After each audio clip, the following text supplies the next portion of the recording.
বাংলাদেশের ধর্মপ্রাণ মুসলমানদের প্রিয় বক্তা ডক্টর মিজানুর রহমান আজহারী উত্তরবঙ্গে তাফসিরুল কুরআন মাহফিলে অংশগ্রহণ করলেন। ইসলামিক সোসাইটি লালমনিরহাটের আয়োজনে শনিবার দুপুর ২টায় লালমনিরহাট রেলওয়ে শহীদ সোহরাওয়ার্দী মাঠে তাফসিরুল কুরআন মাহফিলে অংশগ্রহণ করেন এই বক্তা।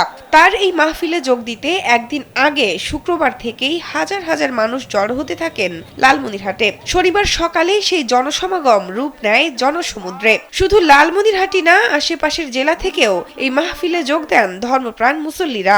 জোহরের নামাজের পর শুরু হয় বয়ান। এর আগে দুপুর ১:৩০টার দিকে লালমনিরহাটের শেখ সাফি উদ্দিন কমার্স কলেজ মাঠে হেলিকপ্টারে অবতরণ করেন মিজানুর রহমান আজহারী।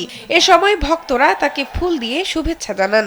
আলোচিত এই ইসলামী বক্তা পবিত্র ধর্মগ্রন্থ আল কোরআনের বাণীর পাশাপাশি সাম্প্রতিক ঘটে যাওয়া বিভিন্ন ঘটনা তার বক্তব্যে তুলে ধরেন।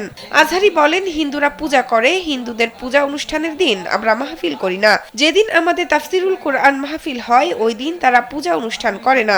হিন্দুদের পূজা অনুষ্ঠানে মাদ্রাসার ছাত্ররা গিয়ে পাহারা দেন। গোটা বিশ্বে এরকম নজির বিরল। মাহফিলে তিনি ইসলামের আলোকে শান্তিপূর্ণ সহাবস্থান ও সাম্প্রদায়িক সম্প্রীতির বিষয়ে আলোচনা করেন। শান্তি প্রতিষ্ঠায় সবাইকে ঐক্যবদ্ধ থাকার আহ্বান জানান আজহারী। মাহফিল ঘিরে তৎপর ছিল আইন শৃঙ্খলা বাহিনী।